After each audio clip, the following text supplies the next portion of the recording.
gente, tudo bem? Meu nome é Alexandre Porfírio, eu sou pastor da Igreja da Vila e hoje eu queria conversar um pouquinho com vocês sobre esse tema, do lamento ao canto. Na verdade, esse tema veio de um livro do Henry Nouwen que chama Transforme o Meu Pranto em Dança. Então, a partir da leitura que esse livro nos traz, a gente percebe um movimento muito especial de Deus, cuidando de nós mesmo quando as situações estão difíceis e complicadas. Para isso, eu quero ler com vocês o Salmo de número 40. Eu confesso que esse salmo é um dos meus salmos preferidos. Quando eu estava no seminário e nos tempos de muita inquietação e muitas dúvidas lá em Campinas, eu tirava um tempo sempre para ler esse salmo. E ele foi meu companheiro nas horas mais contundentes da minha história. E eu queria deixar esse salmo para vocês também, que diz assim: Coloquei toda a minha esperança no Senhor. Ele se inclinou para mim e ouviu o meu grito de socorro. Ele me tirou de um poço de destruição, de um atoleiro de lama, e pôs os meus pés sobre uma rocha e firmou-me num local seguro. Pôs um novo cântico na minha boca, um hino de louvor ao nosso Deus. Muitos verão isso, temerão e confiarão no Senhor. Como é feliz o homem que põe no Senhor a sua confiança e não vai atrás dos orgulhosos do que se afastam para seguir deuses falsos. Senhor meu Deus, quantas maravilhas tens feito! Não se pode relatar os planos que preparastes para nós. Eu queria proclamá-los e anunciá-los, mas são por demais numerosos. Sacrifício e oferta não pediste, mas abriste os meus ouvidos, holocaustos e ofertas pelo pecado não exigistes. Então eu disse, aqui estou, no livro está escrito a meu respeito. Eu tenho grande alegria em fazer a tua vontade, ó meu Deus. A tua lei está no fundo do meu coração. Eu proclamo as novas de justiça na grande assembleia. Como sabes, Senhor, não feche os meus lábios. Não oculto no coração a tua justiça. Falo da tua fidelidade e da tua salvação. Não escondo da grande assembleia a tua fidelidade e a tua verdade. Não me negues a tua misericórdia, Senhor. Que o teu amor e a tua verdade sempre me protejam.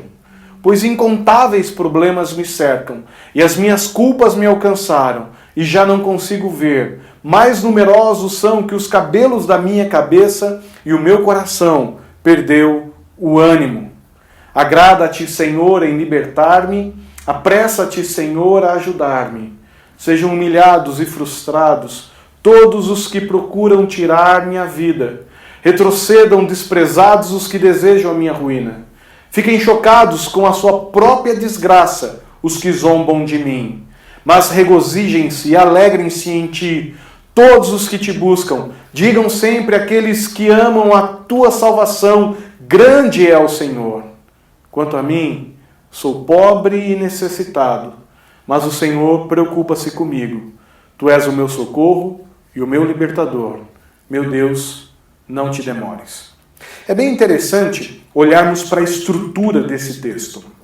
O Salmo, cantado por Davi neste momento, relata duas situações extremamente importantes da sua história.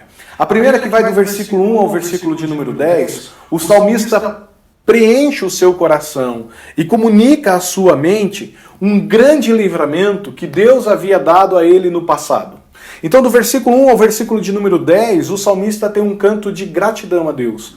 Obrigado, porque no passado o Senhor foi bondoso para comigo. Já do versículo 13 até o versículo de número 17, há uma expectativa daquilo que Deus vai fazer. Sim, o salmista olha para o passado com gratidão, mas ele olha para o futuro com esperança daquilo que Deus irá fazer por ele. E no meio do passado e no meio do futuro, entre esses paradigmas ou essas antíteses, existe o momento em que o salmista está vivendo. E o momento presente nós encontramos no versículo 11 ao versículo de número 12, quando ele tem um grito de socorro e diz: por favor, Deus, me ajude, porque o meu coração perdeu o ânimo. Quando tudo era difícil, quando tudo era complicado, Ele alimenta o seu coração com o passado e com o futuro. Mas no meio disso tudo, há um grito de socorro. Deus, por favor, me ajude. Deus, por favor, me socorra. Bem, o que essa angústia, essa perda do coração produziu na vida do salmista? Eu creio que algumas coisas, e o Salmo deixa isso bem claro na sua oração, quando ele diz: a serenidade, os meus pés no chão foram tirados de mim. A tranquilidade para tomar decisões não existe mais. Ele diz: eu já não consigo mais ver. Ainda, há um movimento de culpa que invade o salmista. Ele diz: incontáveis problemas me cercaram e as minhas culpas me alcançaram.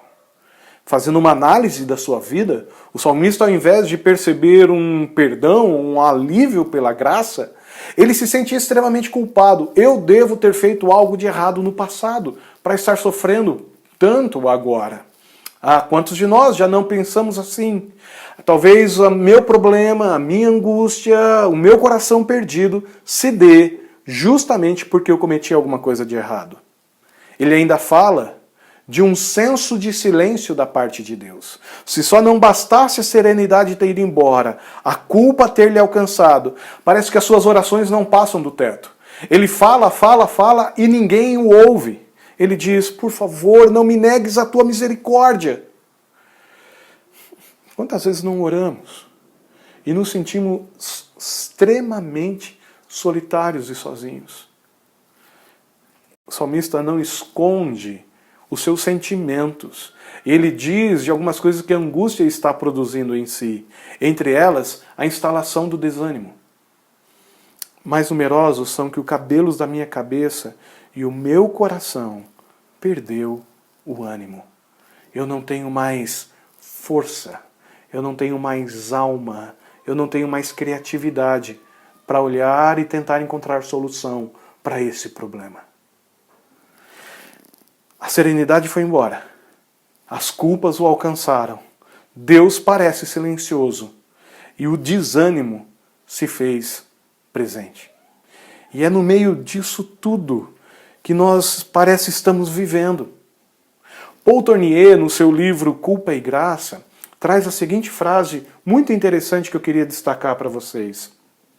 O homem moderno oculta uma insatisfação consigo mesmo, uma angústia da qual nem sempre tem consciência, tentando abafar esses sons que às vezes invadem o nosso coração.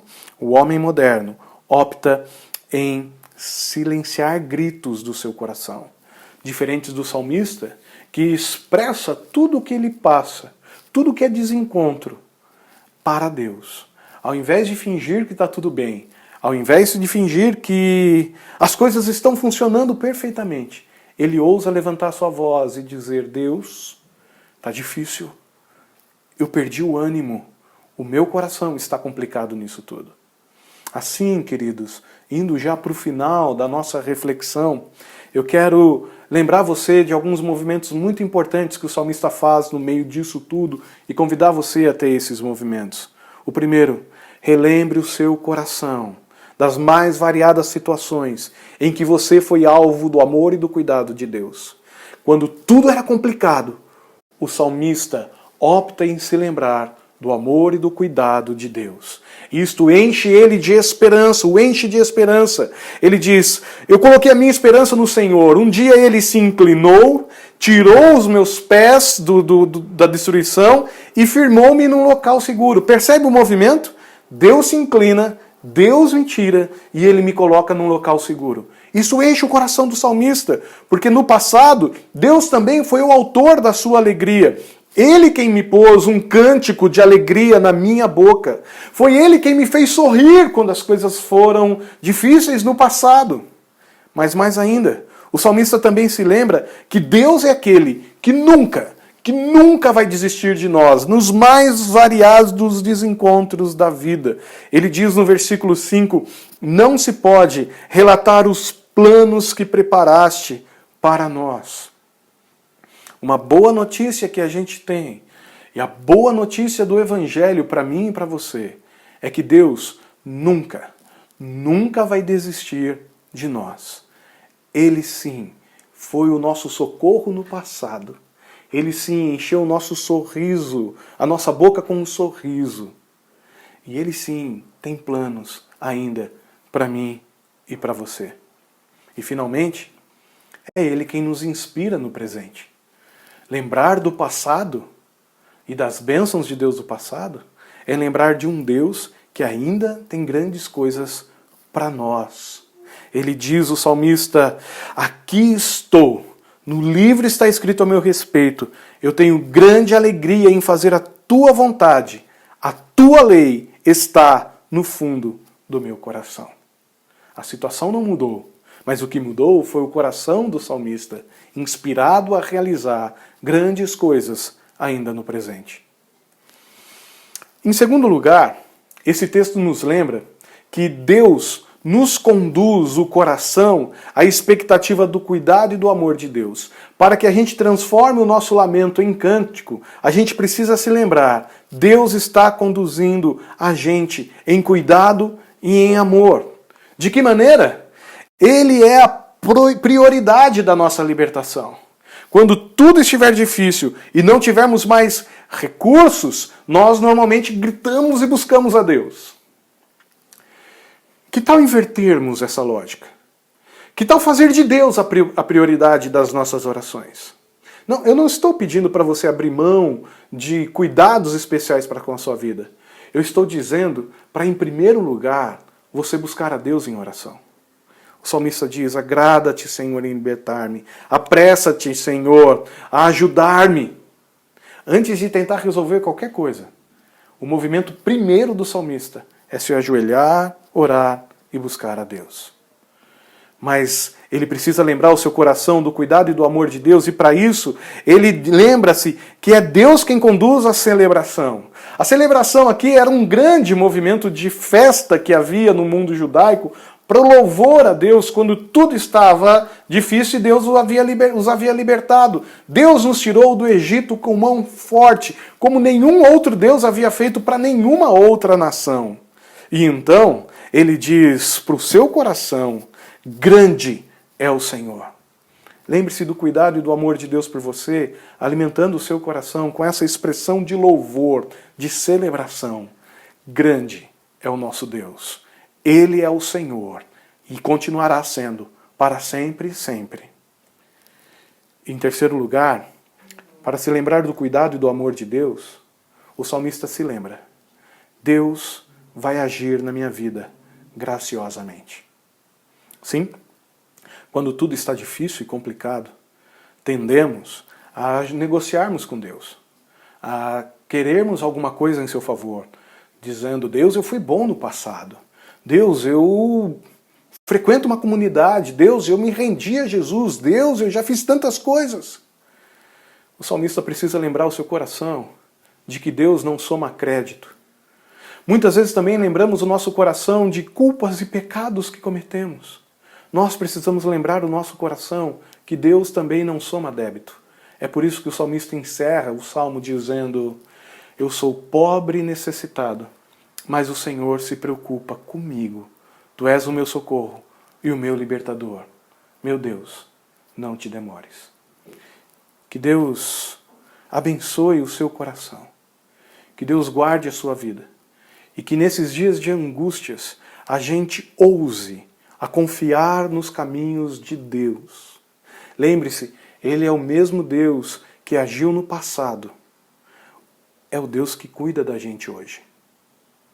Ele ousa, diante da angústia, convidar o seu coração a esperar em Deus. Calma, espere em Deus, pois ainda nós o louvaremos pelo grande livramento que Ele vai nos dar. E no dia da angústia, lembre-se, você não está sozinho, nunca mais estará sozinho. Deus está com você. Quando nós nos rendemos a Jesus como Senhor e Salvador das nossas vidas, um grande milagre acontece. A terceira pessoa da Trindade, o próprio Espírito, vem habitar em nossos corações. E Ele é o nosso amparo dor, o nosso ajudador, o nosso consolo em meio às dores, o nosso consolador. Deus abençoe você, que você tenha um bom domingo na presença de Deus, que Deus guarde a sua família e que no meio desses desencontros que nós estamos vivendo da vida, haja muita esperança e cuidado de Deus sobre nós.